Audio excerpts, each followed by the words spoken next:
Dr. Kyle Trimble, physical therapist, and here are my words of wisdom for somebody wanting to enter the profession of physical therapy.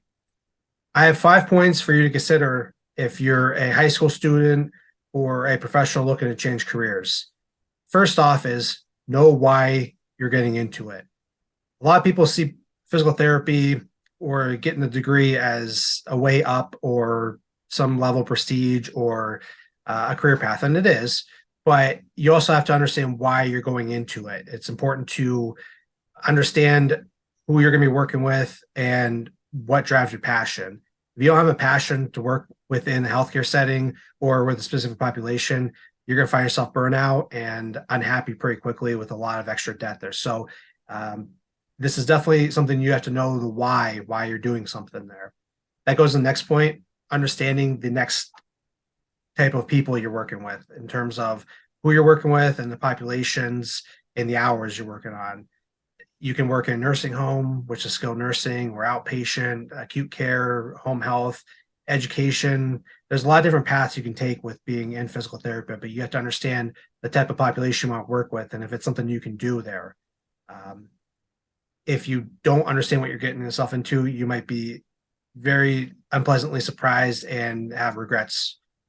One thing to help you out with that is the next point is shadowing. Make sure that if you have any idea what to do, you get into shadow those particular settings and make sure you ask the questions you need to.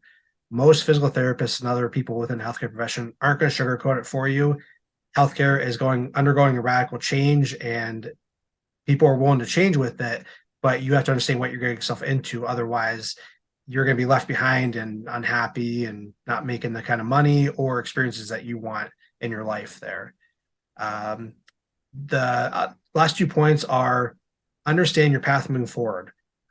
Most programs are 6 or 7 year programs. Sometimes there are some shorter for transitionary programs, but you have to understand what the financial ramifications of going into physical therapy are. It's a long duration. You have to know that you want to do it.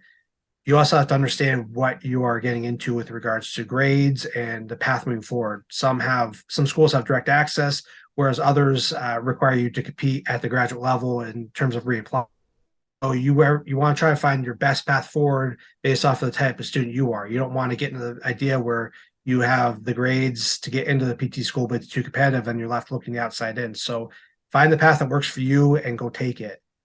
And then my final point is just because you have a physical therapy degree does not mean you have to stick and be a PT. There's a lot of leadership opportunities within PT and in healthcare as a whole. You can do other things with a doctoral level degree because that shows the employer or the person that you have some level of knowledge, you can interpret and really apply information effectively. So just because you took the role as a PT or got the degree does not mean you have to go down that role and be a clinical professional forever. So know that there's a lot more to it than just being in a clinic every time. So there's a lot of reward in being a physical therapist, but there's also risks that if you educate yourself with are not ones you have to take if you know what you're getting yourself into.